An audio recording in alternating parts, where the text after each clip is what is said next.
to an incredible find overseas, an elaborate series of stone monuments believed to have been hidden for thousands of years, not far from the famous site of Stonehenge. Scientists thought they understood Stonehenge until a new discovery proved them wrong. Finally, it's hard to imagine these days anyone being allowed to drill into the great stones that form Stonehenge. Scans of the ground beneath the stones revealed patterns and signals that made even the experts uneasy. Every new test exposed something stranger, something hidden with purpose. The deeper they looked, the clearer it became that Stonehenge was never what the world believed. It's the henge, what I think of as these vertical structures made of stone. Stonehenge. A dark secret beneath the stones. In 2025, a team of British archaeologists began a new scientific survey at Stonehenge that was meant to be routine. They were testing advanced equipment to map the soil beneath the stones using ground-penetrating radar, LIDAR imaging, and magnetometric soil analysis. The goal was to learn more about how the ground beneath the monument had shifted over thousands of years. But yeah, Stonehenge, an ancient monument of mankind, obviously somehow it got there. The project was supposed to confirm known geological patterns, but the data they received that morning would change everything. The instruments began to show unusual density readings directly under the central line of Stonehenge. These readings were stronger and more defined than any normal rock or soil pattern. As the team adjusted their scanners and ran secondary tests, the image on the radar display began to take shape. What they saw looked like a perfect circle of cavities hidden deep underground. Each cavity appeared to align with one of the standing stones above it. The shapes were too even, too symmetrical, and too deliberate to be natural. The researchers cross-checked their results several times. Every run gave the same shocking picture. The signals seemed to converge toward the very center of the monument, at the spot long known as the altar. One of the lead scientists later said that at that moment it felt as though the ground was breathing. The scanning equipment began to flicker, as if reacting to something beneath the soil. The team stopped the scan immediately and secured the area for safety. Experts were brought in to verify the findings. After analyzing the data, they confirmed that these underground patterns were not natural formations, but deliberate human-made structures. The cavities had been cut, filled, and sealed roughly 5,000 years ago. This meant that Stonehenge had a hidden layer of construction that no one had ever documented before. The news spread quickly across the archaeological community. Some specialists compared the discovery to sites like Newgrange in Ireland and Maeshowe in Orkney, both of which are ancient burial mounds aligned with the rising or setting sun. In those monuments, sunlight enters deep chambers that hold human remains, touching the dead only during specific times of the year. The passages were built so the light would reach the bones for just a few minutes before the chambers were sealed again, until the next solstice. Archaeologists believe this was done to keep the spirits of the dead contained, while still allowing them to receive light from the living world. These sites also show evidence of burnt bones and broken offerings, signs that death and ceremony were closely linked. The similarities were impossible to ignore, and the comparisons raised disturbing questions. If Stonehenge shared that same design, it might not have been built only to mark the heavens, but to control what was buried beneath it. For centuries, Stonehenge had been seen as a place of wonder and mystery, a link between early humans and the heavens. The new evidence suggested something else. It pointed to a deeper, more troubling reason for its creation. To uncover the truth, researchers decided to go back to the beginning. They would study how Stonehenge was first built and what drove its creators to choose this exact site. Were brought a long way. They were brought from Wales to Stonehenge, a distance of about 150 miles. The origins and mysteries of construction. Archaeologists have long agreed that construction began around 3000 BCE and continued in stages for nearly 1,500 years. Evidence of people at least going to and making changes to Stonehenge all through this time. What made this monument extraordinary was not only its age, but also the difficulty of the work. The larger stones, known as sarsens, weigh close to 50 tons each. The smaller blue stones still weigh several tons and were believed to have been brought far from over 100 miles away in the Preseli Hills of Wales. The builders had no iron tools, cranes, or wheels, yet they cut, shaped, and lifted the stones with astonishing accuracy. Studies show that the builders used ropes made from plant fibers, wooden sledges, and greased log rollers. They likely floated some stones along rivers on rafts. To move a single block would have taken hundreds of people pulling together in rhythm. Archaeologists who recreated the process found that coordination on that scale required organization similar to a military operation. Every stone had a measured position. Each angle was planned in relation to the sun and moon. Excavations around the site have revealed thick layers of ash, charcoal, and crushed animal bone beneath several of the stone positions. These layers appear in different construction phases, showing that each new stage of building began with a burning ceremony before any stone was raised. In ancient cultures, fire was often used to cleanse a site or to mark a boundary between the living and the dead. The ashes at Stonehenge suggest that the ground itself was prepared for something sacred, possibly as a place of burial or a gateway for spiritual contact. Archaeologists noticed another striking pattern in the arrangement of the stones. The structure's heaviest weights are concentrated around the central line that runs from the entrance through the middle of the circle. Engineering simulations show that this central axis carries far more pressure than necessary to hold the stones upright. The design makes sense only if the builders wanted to reinforce that specific area. It was as if the entire monument had been built to protect or mark something at its heart. Ancient British legends preserved through medieval writings describe the stones as having voices and as drawing life from those who touched them. These myths may not be literal, but they suggest that people long believed Stonehenge was alive or connected to forces beyond understanding. The careful positioning, the layers of ash, and the central reinforcement all point to one disturbing idea. The builders were not only creating a place of worship, they were constructing a monument designed to guard something important within the ground itself. To find out what that hidden purpose might be, modern scientists decided to study how light and sound behave inside the circle. But nothing prepared them for what they uncovered next. They expected to confirm its long-accepted role as a solar calendar. What they found instead suggested something far darker. Whoever was organising the building of it was very structured in their own format. The calendar and sound theories. The first models showed that the monument was aligned so precisely with the summer and winter solstices that the sun's rays touched specific stones for only a few minutes each year.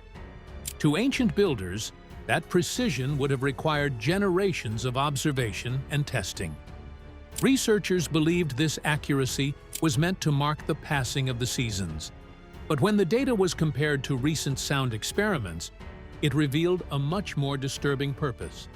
Acoustic engineers built a detailed scale model of the monument and tested how sound moved within the stone circle. The results were immediate and chilling. They discovered that when a person spoke or chanted in the very center, the sound waves bounced off the stones and echoed perfectly. The human voice grew louder and sharper, while all outside noises were nearly silenced. Those standing in the middle could be heard clearly by everyone inside the ring, but anyone outside heard almost nothing. The effect created a natural chamber that separated those inside from the world beyond. It was as if the monument itself was designed to contain voices. The engineers then measured the exact frequency range of those echoes. They found that the stones amplified vibrations between 100 and 120 hertz. These low frequencies are known in modern psychology and medicine to create a physical response in the human body. When heard for long periods, they can cause dizziness, heart rate changes, and trance-like states. Similar frequencies have been found in ancient underground oracle chambers in Malta and Egypt, where priests once claimed to communicate with the dead. The pattern was too precise to ignore. Computer simulations combining solar light and acoustic resonance produced the most unsettling result of all. Both forces, light and sound, converged on the same exact point, the center of the monument. Every beam of sunlight and every echo of sound was directed toward that single spot. What was buried there? Why did the builders focus every element of the monument on one point beneath the ground? No record explains what purpose that center served, and the mystery only deepened when experts realized how perfectly it was sealed from view. As the research continued, the team began to suspect that the answer to this question might lie in that very place, and they would soon uncover a new discovery there that would change everything they thought they knew about Stonehenge. Before then, they concluded that Stonehenge was not built simply to observe time, but to control it. Its builders created a structure that could trap sound and light in the same space, producing an environment ideal for powerful rituals. Religious historians reviewing the data found disturbing parallels with ancient sun-death cults. In those societies, sound was believed to carry messages between the living and the dead. The priest would stand at the sacred center, speak into the darkness, and wait for a response. If Stonehenge functioned the same way, it means its ceremonies were never just celebrations of the sun.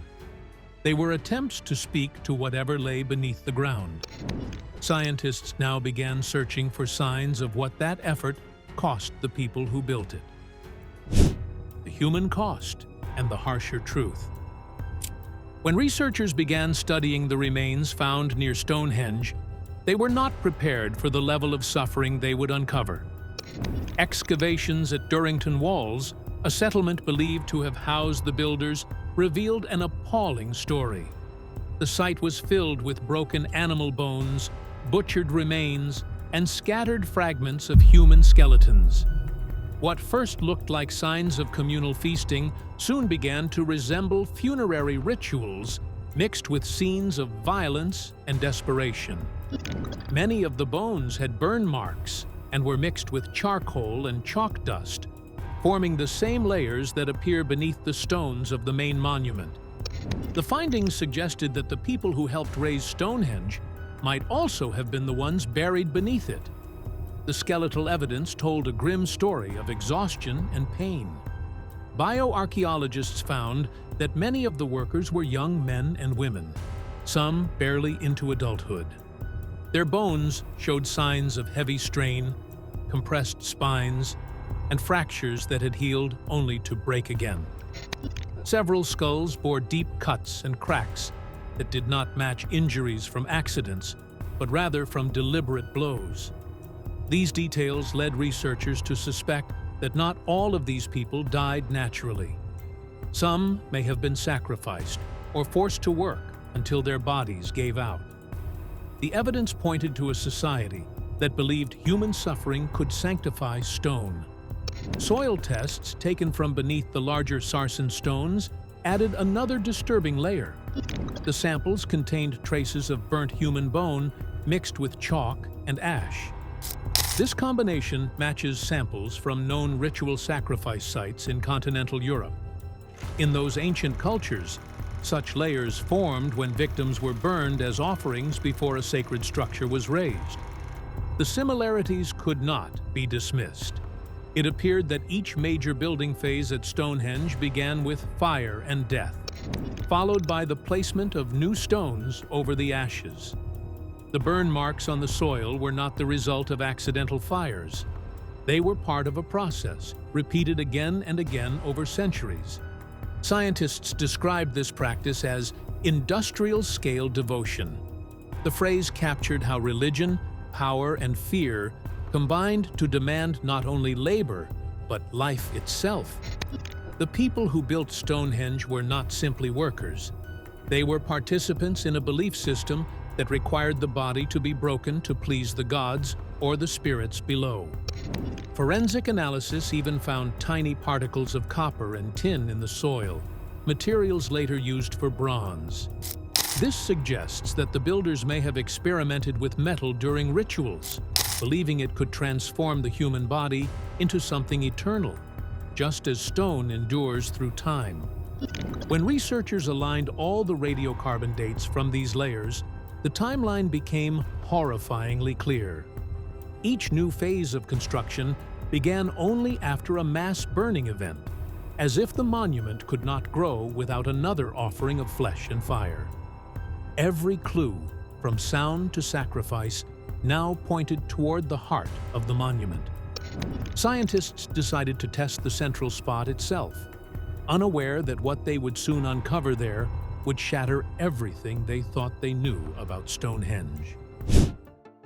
The Altar Stone Revelation. The strange underground readings first detected months earlier had never been fully explained. The team had traced them to the exact center of the monument, where all energy, sound, and light seemed to meet. For weeks, researchers had debated whether they should attempt a deeper survey, fearing they might damage one of the oldest and most protected archaeological sites in the world. Eventually, they decided to conduct a limited subsurface examination using a non-invasive tool called electrical resistivity tomography, which sends harmless electrical currents through the ground to map what lies beneath. The results confirmed what earlier scans had shown. There was something unusual buried under the center of Stonehenge, and the material there was unlike anything else in the surrounding soil. Because they could not excavate directly, the team used a combination of core sampling and 3D geochemical imaging. A narrow drill, no thicker than a pen, was lowered through an existing fissure in the ancient stone platform. What came out stunned them. The sample contained traces of sandstone mixed with a rare mineral composition that did not match the local geology of southern England. The findings pointed toward the central stone itself, long known simply as the altar. Until this point, most experts had assumed it was the same type of rock as the smaller blue stones that came from Wales. The chemical analysis proved otherwise. It pointed to the Orcadian Basin of northern Scotland, more than 500 miles away. The realization left the team speechless. How could Neolithic people without metal tools, carts, or roads have moved a 6-ton slab of stone across the length of an entire island? What drove them to go that far?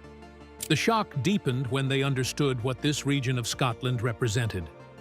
The Orcadian Basin is a landscape filled with prehistoric tombs and burial mounds. Among them are Maeshowe and the Tomb of the Eagles, both sites where entire families were buried together. The rock from that region was known to ancient communities as the Stone of the Dead. It was not used for homes or temples. It was used only for graves. Each block was believed to carry the spirit of those buried beneath it. The altar stone at Stonehenge, now proven to come from that same region, was not a random piece of sandstone. It was a relic taken from a place where the dead once rested. When microscopic analysis was carried out, the horror grew worse. Embedded in the stone were thin traces of hematite, bone ash, and organic carbon.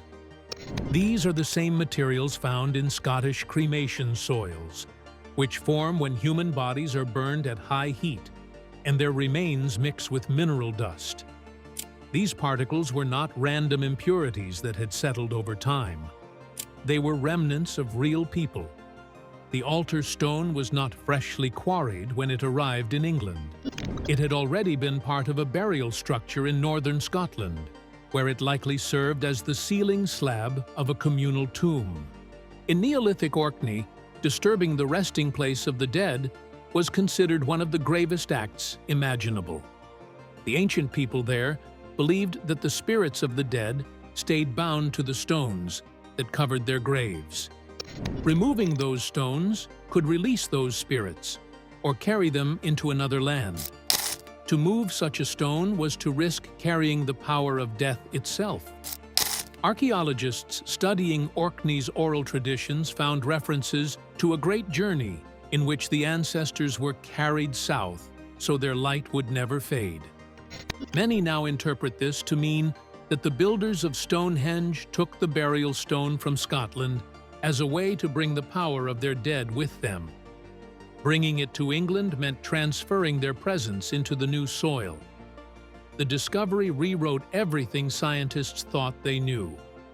The monument, once seen as a symbol of harmony between humanity and the heavens, was now revealed as a meeting place for the dead. With the altar stone's grim origin exposed, about the altar stone's origin was confirmed, researchers turned their attention to the people who had placed it there. They wanted to know who would have dared to move a burial stone from the far north of Scotland and why. The answer would reveal a culture unlike any the world had ever known. The Bell Beaker people and Bronze Age burial clues. DNA analysis of the cremated remains found around Stonehenge finally revealed their identity. The results pointed to a mysterious group known as the Bell Beaker people, a culture that spread from continental Europe into Britain around 2500 BCE. Their discovery changed everything. It showed that the people who rearranged Stonehenge and placed the altar stone at its heart were not the same ones who had first begun building the monument. They were newcomers who brought new technology, new beliefs, and new rituals that were far more disturbing than anyone expected. The Bell Beaker people were skilled metalworkers who introduced copper and gold tools to Britain. They were also traders who traveled widely across Europe. Yet, their spiritual beliefs were centered on death and the power of the sun. Archaeological evidence shows that they buried their dead with copper daggers, stone wrist guards, and decorated pottery beakers filled with a red mineral called ochre. To them, ochre represented blood and eternal life. It was meant to preserve the spirit in the afterlife. This detail is important because traces of ochre have also been found in the soil around Stonehenge's cremation pits. It suggests that the Bell Beakers brought their funerary customs directly into the rituals at the monument. Their arrival marked a sudden and dramatic change in how death was treated across Britain. Before their time, most people were buried in individual graves, and cremation was rare.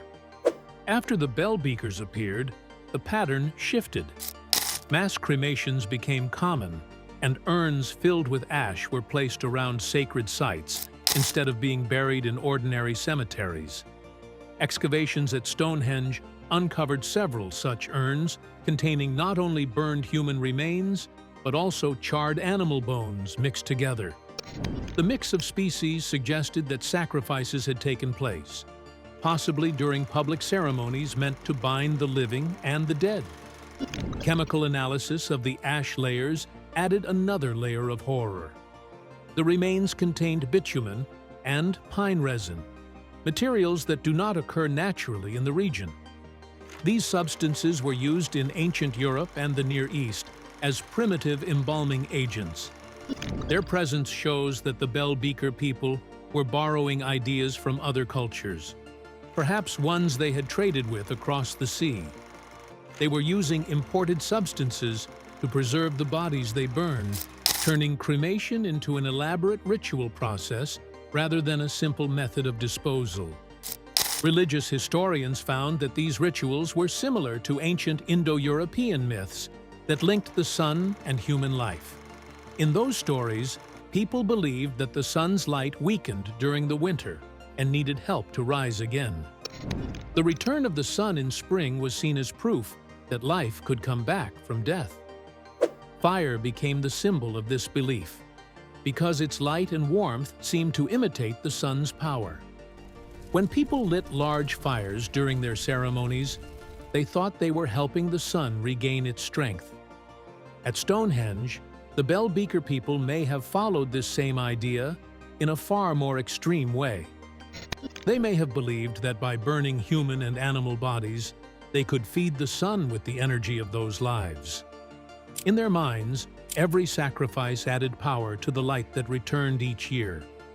They feared that if the sun ever failed to return, the world would fall into endless winter and darkness, and all life would end. The monument, with its perfect alignment to the sunrise and sunset of the solstices, would have seemed like the ideal place to perform these acts. To them, Stonehenge was not only a gathering site, it was a structure built to influence the balance between life and death by offering fire and life to keep the sun from dying. The thought of this transformed the image of Stonehenge once again. It was no longer a symbol of unity or cosmic order. It was a site where life was traded for divine favor. The discovery of the altar stone's foreign origin led scientists to re-examine the rest of Stonehenge. They wanted to know if other stones had traveled similar distances or carried hidden histories. Reused stones from Wales. Their investigation took them to the Preseli Hills of Wales, nearly 150 miles away. There, archaeologists uncovered a dismantled ancient circle known as Wan Mawn. The post holes that once held stones matched the size, shape, and spacing of Stonehenge's smaller blue stones. This was not coincidence. It meant that the stones standing at Stonehenge today were once part of another monument that had been taken apart, stone by stone. Soil samples from the empty sockets at Wan Mawn contained cremated bone fragments and sticky resin residues, materials found only in burial contexts. These traces proved that the Welsh stones were not ordinary markers or boundary posts. They had once surrounded graves, each stone representing an ancestor or a family line. Removing them meant disturbing the dead. The evidence suggested that the builders of Stonehenge had physically uprooted an entire cemetery and transported it to Salisbury Plain in Wiltshire, the broad, wind-swept plateau where Stonehenge still stands. The stones were placed at the very heart of that plain, arranged to form the monument's inner circle. The effort required to move these stones again over mountains and rivers was beyond explanation unless it carried deep spiritual purpose. Just like the altar stone, archaeologists believe the builders wanted to bring the power of their ancestral spirits with them. By uniting stones from multiple burial sites into one circle, they may have hoped to merge distant communities and their dead under a single sacred tomb. In their belief system, this act was seen as a way to preserve unity and spiritual strength. To modern eyes, it was an act of desecration. They had torn their ancestors from their resting places to construct a new monument of death. Ancient Celtic stories recorded centuries later speak of singing stones and graves that walk. Historians now think these legends may have come from memories of this event. People might have remembered that the stones once moved across the land, carrying the voices of the dead inside them. Modern residue tests on Stonehenge's blue stones support that idea. The lower surfaces of several stones contain faint traces of human collagen and fatty acids, which form when flesh burns, and the oils are absorbed by porous rock. When the team finished studying the stones, they began to question what else might be hidden below. If whole cemeteries had been moved above ground, could more graves still lie buried beneath the plain? The next round of scanning would confirm their darkest fear. The underground network and hidden structures. When the final phase of the investigation began, scientists focused on what lay beneath Stonehenge's foundations. Using high-resolution LiDAR imaging and magnetic surveys, they uncovered a vast underground system of pits, shafts, and tunnels stretching hundreds of meters outward from the central stones. Each feature connected in precise lines that formed circles within circles, invisible from the surface. Many of these shafts were found to align with older burial mounds surrounding the site, such as Amesbury 40 and the Cursus Barrow Group. The layout was deliberate, not random. The pattern looked engineered, as if designed to spread the monument's influence far beyond its visible boundaries. Soil chemistry from the deepest cores revealed something even more disturbing. Layers of phosphate and vitrified chalk showed that intense burning had taken place below ground, repeated over thousands of years. These levels of heat could only have been achieved through controlled fires that burned for days. It appeared that the pits had been opened and resealed multiple times, each event involving fire, ash, and some form of ritual. Within one of the core samples, researchers found tiny fragments of human tooth enamel fused with melted quartz. The fusion could only happen at temperatures close to those used in modern cremation chambers. The evidence proved that human material had been burned deep beneath Stonehenge at enormous heat. No one could explain why. The arrangement of tunnels and burn layers matched no known system of farming, quarrying, or drainage. Archaeologists compared it to ancient ritual enclosures that were designed to trap or contain spiritual forces. Religious historians proposed a chilling interpretation. They believed the monument had been created as a kind of spiritual lock, a structure intended to hold the dead within the earth. The people who built it may have feared that the spirits of those buried within the stones could rise if not restrained by ritual fire and sealed chambers. When the findings were compiled, the report's conclusion was blunt. Stonehenge was not a monument to the sky. It was a monument to what lies below it. Every myth about giants, wizards, and singing stones suddenly made sense. Those stories were not fiction, but distorted memories of a truth too dark to tell.